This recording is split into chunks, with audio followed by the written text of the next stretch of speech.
नमस्कार दोस्तों, मैं आपका दोस्त संजय सिंघल एक बार फिर से आपके बीच में आपका इस वीडियो में हार्दिक अभिनंदन करता हूं। और आज मैं एक बहुत ही खूबसूरत प्लान के बारे में बात करने वाला हूं। किसी कंपनी के प्लान के रिगार्डिंग नहीं है, किसी एक स्पेसिफिक उसके बारे में नहीं है। मैं आज बात करने वाला हूं फाइनेंशियल फ्रीडम के बारे में। आज हर आदमी की रिक्वायरमेंट है फाइनेंशियल फ्रीडम। तो चलिए, मैं फाइनेंशियल फ्रीडम से हम क्या समझते हैं और फाइनेंशियल फ्रीडम क्या होता है मैं आपको इस वीडियो के माध्यम से बता रहा हूँ। लेकिन छोटी सी रिक्वेस्ट करूंगा कि इस छोटी सी वीडियो में आप आखिर तक हमारे साथ बने रहें और इस वीडियो को और भी अधिक जानकारी के लिए हमारे इस चैनल को सब्सक्राइब जरूर करें, जिससे कि आपका भी नॉलेज एनहांसमेंट हो सकता है कि वो कोई भी हमारा एक छोटा सा वीडियो आपकी फैमिली, आपके मित्रों के लिए लाइफ चेंजिंग साबित हो सकता है। और ऐसे रिव्यूज हमें बहुत सारे मिले हैं, हजारों लोगों के मैसेज और कॉल्स हमारे पास आए जिन्होंने कहा कि हाँ सर, हम कुछ करना चाह रहे थे बट हमें कोई गाइडेंस नहीं था। आपके वीडियो के माध्यम से हमें एक डायरेक्शन मिली है। तो चलिए, मैं बात करता हूं फाइनेंशियल फ्रीडम के बारे में। तो दोस्तों, हम सभी एक समय से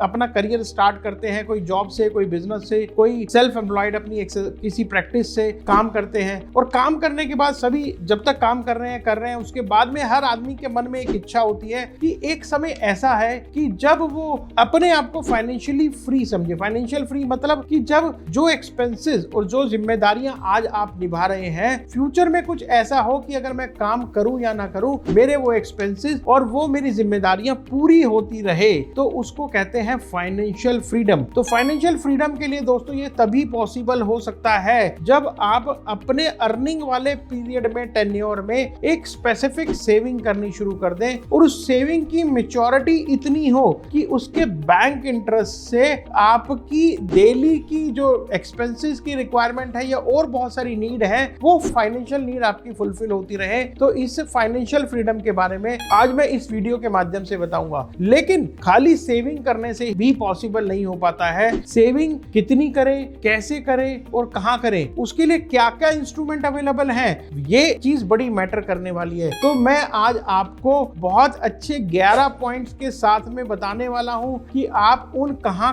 अपनी सेविंग कर सकते हैं, कब कितनी सेविंग करनी चाहिए और कहां करनी चाहिए। तो कुछ सबसे पहले इस वीडियो में हम डिस्कस करते हैं उन अपने 11 पॉइंट्स।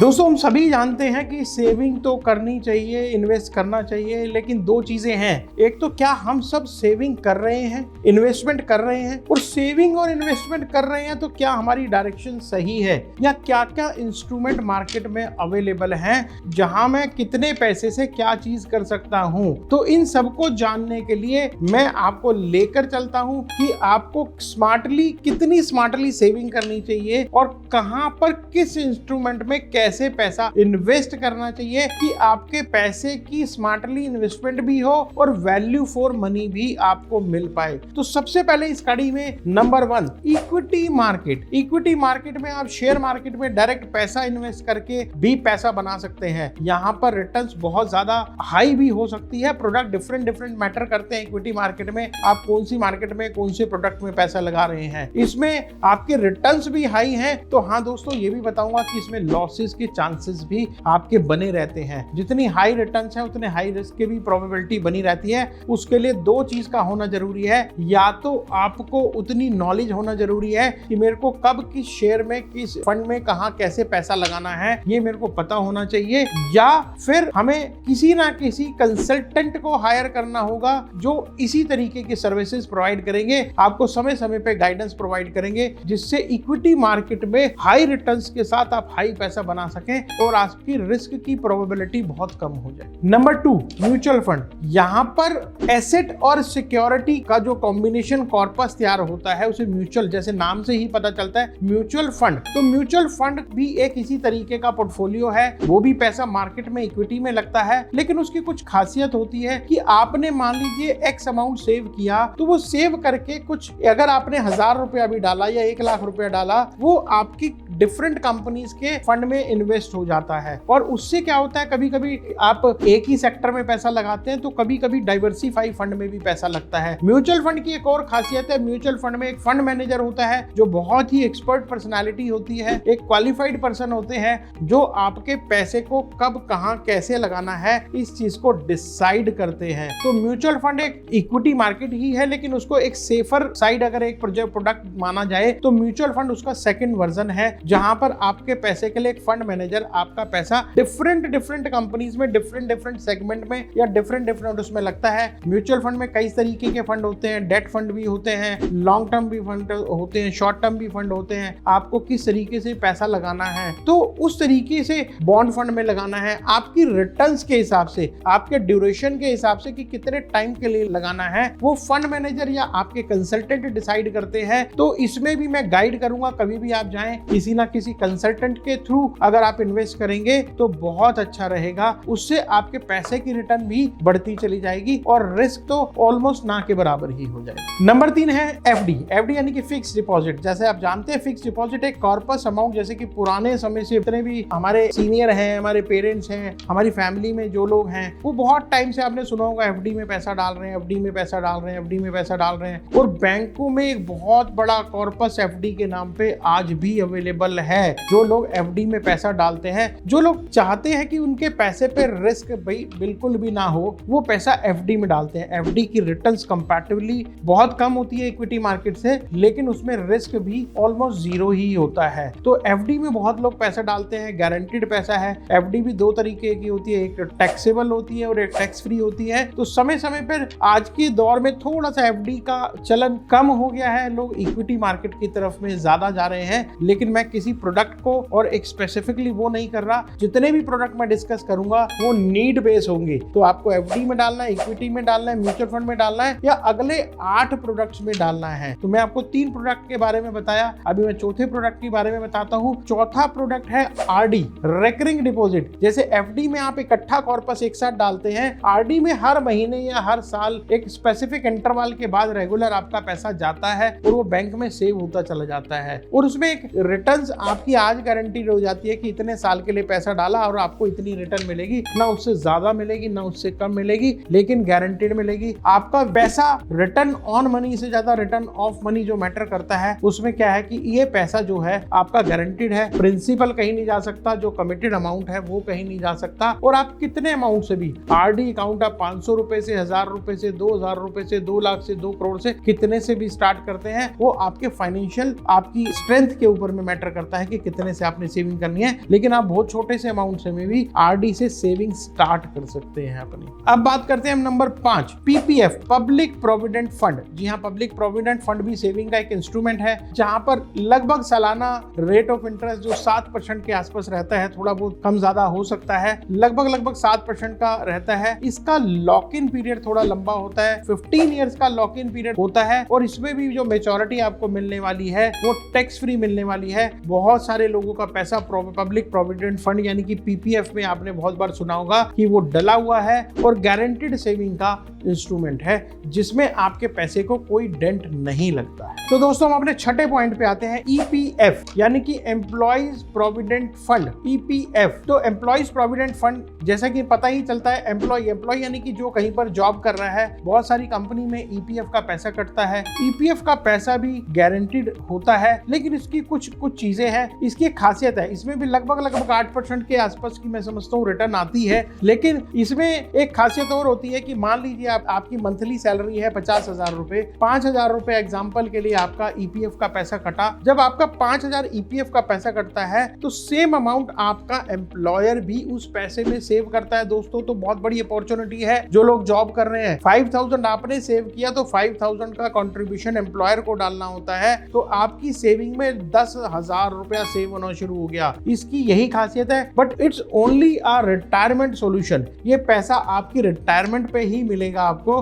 उससे पहले नहीं मिलेगा। और रिटायरमेंट के लिए आपका क्या होगा कि जब भी आपकी रिटायरमेंट होगी, आप 40% के आसपास पैसा चाहें तो विड्रॉ करा सकते हैं, कॉर्पस ले सकते हैं, लेकिन 60% पे आपको गारंटीड पेंशन किसी एन्युटी प्लान में डाल के पेंशन ही लेनी पड़ेगी। उसमें आपको रेगुलर, जब तक आप जिएंगे तब तक रेगुलर आपको पेंशन आती रहेगी। तो ये भी एक बहुत खूबसूरत इंस्ट्रूमेंट है, जो लोग जॉब करते हैं उनके लिए एक अच्छा इंस्ट्रूमेंट है। यहाँ से भी आपका पैसा सेव हो सकता है और आपकी रिटायरमेंट की नीड फुलफिल हो सकती है। 7th पॉइंट है एनपीएस, नेशनल पेंशन स्कीम। यहाँ दोस्तों नेशनल पेंशन स्कीम है, जिसमें आप पैसा सेव कर सकते हैं और इसकी रिटर्न लगभग 8 से 10% की रहती है, गारंटीड रिटर्न रहती है। एनपीएस में भी 8 से 10% मिलने वाला है आपको फ्यूचर में, but it's a specifically retirement solution. आपका ये पैसा आपको रिटायर रिटायरमेंट पर मिलेगा। इसमें से 40% पैसा आप रिटायरमेंट पे कॉर्पस के रूप में निकाल सकते हैं, लेकिन 60% पैसे को आपको किसी एन्युटी प्लान में डालकर उसके ऊपर में होल लाइफ पेंशन ही लेनी होगी। ये भी एक बहुत अच्छा प्रोडक्ट है। ये अगर आप चाहेंगे तो एनपीएस का जो अमाउंट है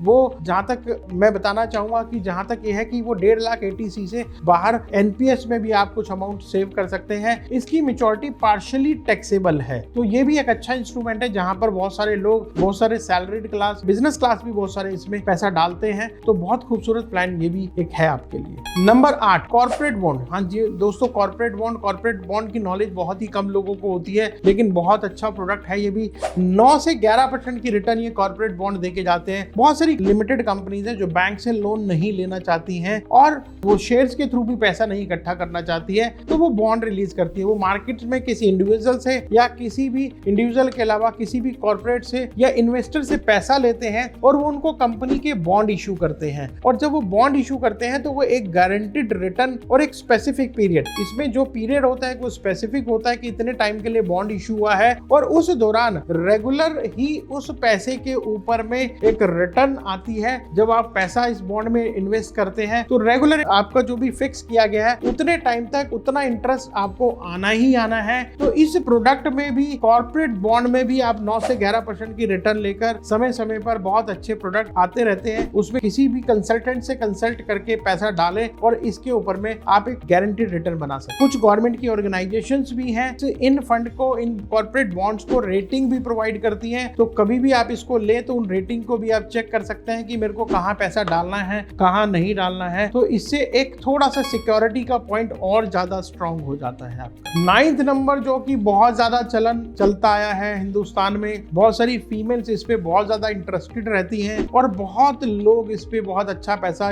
सेव और इन्वेस्ट करते रहते हैं और वो मानते हैं कि जिनसे भी बात करो कि उनको वैल्यू फॉर मनी इसके ऊपर में मिला है, वो है गोल्ड। दोस्तों, गोल्ड कई प्रकार से लिया जा सकता है। फिजिकल गोल्ड लिया जा सकता है, डिजिटल गोल्ड लिया जा सकता है, गोल्ड सोवरेन बॉन्ड्स लिए जा सकते हैं, या और भी कई सारी फॉर्मेट है जिस तरीके से आप गोल्ड को ले सकते हैं और गोल्ड अपनी वैल्यू दे के जाता है। तो गोल्ड में भी आप इन्वेस्टमेंट कर सकते हैं, बहुत थोड़े से कर सकते हैं, ज्यादा कर सकते हैं। कभी कभी अभी वीडियो मैंने रिलीज किया जहां पर मैंने गाइड किया कि अगर आप गोल्ड भी SIP के रूप में ले सकते हैं, आप थोड़ा थोड़ा सा गोल्ड हर महीने परचेज कर सकते हैं, गोल्ड सोवरेन बॉन्ड्स परचेज कर सकते हैं, गोल्ड MF परचेज कर सकते हैं। तो वहां पर भी धीरे धीरे पैसा सेव करके आप गोल्ड का एक बहुत बड़ा वो बना सकते हैं। आप चाहते हैं कि फिजिकल गोल्ड घर में रखने में, कहीं रखने में रिस्क है, तो गोल्ड MF या गोल्ड के इन डिफरेंट डिजिटल गोल्ड के उसमें जा सकते हैं। वो पैसा भी सेफ रहता है और डिजिटल गोल्ड में आपको संभालना भी नहीं पड़ता और कभी भी आप उसको अपने पैसे को वापस ले सकते हैं, उनको सरेंडर करके, और वो पैसा बहुत थोड़े से टाइम में, कुछ घंटों में आपके पास में आ जाता है और सेफ एंड सिक्योर भी है, जिसे कोई चोरी नहीं कर सकता और कुछ भी नहीं किया जा सकता। तो आप इस तरीके से भी गोल्ड में पैसा लगाकर भी, इंडिया में बहुत सारे लोग, खास तौर पे फीमेल, इस प्रोडक्ट पे बहुत ज्यादा इंटरेस्टेड रहती हैं और उसको किसी भी रूप में आप गोल्ड में पैसा सेव कर सकते हैं। Number 10, real estate. हाँ दोस्तों, रियल एस्टेट आजकल रियल एस्टेट में बहुत बूम भी है, शेयर मार्केट में बूम है, गोल्ड में भी बूम है। आप देखते होंगे कि रियल एस्टेट इंफ्रास्ट्रक्चर के कितने प्रोजेक्ट होते चले जा रहे हैं, बहुत बड़ी बड़ी कंपनीज आ रही हैं, पॉपुलेशन बढ़ गई है, तो बहुत अच्छी अच्छी सोसाइटीज बन रही हैं। आप अपना पैसा वहां पर भी सेव कर सकते हैं। हाँ, जरूरी बात है कि अगर आपको रियल एस्टेट में पैसा डालना है तो आपको एक बड़े अमाउंट की जरूरत पड़ती है, लेकिन उसमें भी कुछ ऑप्शन है जहां पर आप अगर क्रिएट करना चाहते हैं तो रियल एस्टेट में आप कई सारी की इन्वेस्टमेंट है। जैसे कुछ लोग प्लॉट्स में लगाते हैं, कुछ रेजिडेंशियल प्रॉपर्टीज में लगाते हैं, कुछ लोग कमर्शियल में लगाते हैं, कुछ लोग रेडी टू मूव प्रॉपर्टी में लगाते हैं, तो कुछ लोग अंडर कंस्ट्रक्शन प्रॉपर्टी में लगाते हैं। अगर आपको वैल्यू फॉर मनी ज्यादा चाहिए तो आप प्लॉट में भी पैसा लगा सकते हैं या अंडर कंस्ट्रक्शन प्रॉपर्टी में भी पैसा लगा सकते हैं। अंडर कंस्ट्रक्शन प्रॉपर्टी में आपको एक फायदा और होने वाला है दोस्तों, कि वो पैसा सारा का सारा आपको अभी नहीं देना। उसमें कुछ प्लान है जिसमें आप दे सकते हैं, CLP बोलते हैं, कंस्ट्रक्शन लिंक प्लान, जिसमें आप, अब तो रेगुलेटरी बॉडी में भी पहले रिस्क ज्यादा होता था, अब रिस्क बहुत कम हो गया जब से रेरा आ गया है, रेगुलेटरी बॉडी आ गई है। तो गवर्नमेंट की रेगुलेटरी बॉडी बहुत कुछ चीजें होल्ड कर रही है जिससे कि लॉस के चांसेस भी कम हो गए हैं। हाँ, लेकिन इसमें हाई बेनिफिट तो हाई रिस्क भी रहता है, बहुत सारी चीजें हैं। लेकिन आप छोटी इन्वेस्टमेंट, मान लीजिए आपने कोई एक प्रोडक्ट लिया और कोई भी एक प्रॉपर्टी ली, छोटा ऑफिस लिया, उसमें कंस्ट्रक्शन लिंक प्लान की, अभी उन्होंने, बिल्डर ने कहा भाई अभी 25% पे करना है, फिर इतने टाइम बाद इतना पे करना है, इतने टाइम बाद बाद इतना पे करना है, इतने टाइम बाद इतना पे करना है, तो आपका जो पैसा है वो धीरे धीरे सेव होता चला जाता है और आप एक इन्वेंट्री क्रिएट कर सकते हैं। लोन लेकर भी बहुत सारे लोग प्रॉपर्टी लेते हैं, लेकिन मैं उस चीज को बहुत ज्यादा सपोर्ट नहीं करता। आप इस तरीके से सेविंग करके भी ले सकते हैं। आप आज की डेट में तो बहुत सारे ऑप्शंस आ गई हैं, लॉकेबल स्पेस आ गए हैं, अनलॉकेबल स्पेस आ गए हैं, कोवर्किंग स्पेस आ गए हैं। कुछ लोग रेंटल प्रॉपर्टी की फ्यूचर गारंटी के लिए रेंटल प्रॉपर्टी बहुत सारे बिल्डर देते हैं कि आप इतना पैसा डालो, इतने टाइम के बाद हम इतने साल के लिए इतने रेंट की गारंटी, मिनिमम गारंटी आपको देंगे। तो उस रूप में भी बहुत सारे लोग अपनी रेगुलर इनकम क्रिएट करते हैं कि इधर से रेंटल इनकम आती रहे और इधर से उनका प्रॉपर्टी का एप्रिसिएशन होता चला जाए। तो इस तरीके से भी पैसा लगाया जा सकता है। तो कुछ हजार कुछ लाख रुपए से भी आप प्रॉपर्टी में इन्वेस्टमेंट कर सकते हैं। बाकी जिसका जैसे बजट है, भाई लाख में भी करता है आदमी, करोड़ में भी करता है, जैसे मर्जी कर सकते हैं। लेकिन रियल एस्टेट भी आज एक बहुत अच्छी ऑप्शन है फ्यूचर के लिए कि आप रियल एस्टेट में भी इन्वेस्टमेंट कर सकते हैं। तो दोस्तों एक 11वां पॉइंट मैं आपको बताने जा रहा हूं जो बहुत इंपॉर्टेंट है। बहुत सारे लोग कभी कभी इसको सपोर्ट, सारे स्पीकर इसको सपोर्ट करते हैं कि भाई सेविंग और इन्वेस्टमेंट का ऑप्शन है, और बहुत सारे लोग नहीं करते हैं। तो कोई ऐसा नहीं है, लेकिन मैं अपने नॉलेज के हिसाब से, अपने एक्सपीरियंस के हिसाब से और बहुत सारी चीजों के हिसाब से आपको बताने वाला हूं कि उसके लिए एक बहुत अच्छा प्रोडक्ट है जो आपको सिक्योरिटी के साथ साथ सेविंग भी देता है या सिक्योरिटी के साथ साथ इन्वेस्टमेंट भी देता है। तो वो है इंश्योरेंस में कुछ प्रोडक्ट है जो आपको सिक्योरिटी के साथ साथ सेविंग और इन्वेस्टमेंट का भी देते हैं। वहां पर आप बहुत थोड़े से पैसे से, आप चाहो तो 1000-2000 रुपए महीने से भी आप सेविंग कर सकते हैं। आप चाहें तो इकट्ठा एनुअल पैसा भी दे सकते हैं, आप चाहें तो रेगुलर पैसा भी दे सकते हैं, आप चाहें तो लिमिटेड टाइम का पैसा भी दे सकते हैं, आप चाहें तो सिंगल प्रीमियम भी दे सकते हैं। इसमें आप पेंशन लेना चाहें तो पेंशन के भी प्रोडक्ट अवेलेबल हैं। इसमें आप मार्केट के बेनिफिट, रिस्क की सिक्योरिटी के साथ साथ मार्केट के बेनिफिट्स लेना चाहें, शेयर मार्केट, म्यूचुअल फंड वाले बेनिफिट लेना चाहें तो यूलिप के प्रोडक्ट भी अवेलेबल हैं। अगर आप एफडी आरडी की तरह गारंटी लेना चाहें तो एंडोमेंट के प्लान भी बहुत सारे पार्टिसिपेटिंग और बहुत सारे नॉन पार्टिसिपेटिंग प्लान भी अवेलेबल हैं जो बहुत अच्छी रिटर्न देते हैं। इसमें एक खासियत और भी है कि जैसे कभी कभी क्या होता है कि एक टाइम के बाद जब रेट ऑफ इंटरेस्ट डाउन आते हैं तो एफडी में जब वो उसे रिन्यू कराते हैं या उसमें पैसे में रेट ऑफ इंटरेस्ट उसका डाउन हो जाता है। जैसे आज से कुछ साल पहले एफडी पे इंटरेस्ट 10 से 12% का मिला करता था। अगर किसी ने 1 करोड़ रुपए सेव किया तो वो 10 से 12 लाख रुपए उसे इंटरेस्ट आता था। लेकिन आज धीरे धीरे वो 5 साल बाद फिर रिन्यू हुई, फिर 5 साल 7 साल बाद रिन्यू हुई, फिर रिन्यू हुई। तो आज की डेट में वो 10 से 12% का इंटरेस्ट 6% रह गया है। तो 1 करोड़ पे जो 10 से 12 लाख आते थे वो आज 6 लाख आते हैं। ये एफडी में है। लेकिन इंश्योरेंस के कुछ प्रोडक्ट ऐसे गारंटीड प्रोडक्ट भी हैं जहां पर आपने 1 करोड़ रुपया डाला और उन्होंने आपको 30 साल 40 साल लॉन्ग टर्म की, लाइफ लॉन्ग की गारंटी भी दी कि लाइफ लॉन्ग जो आज फिक्स किया है,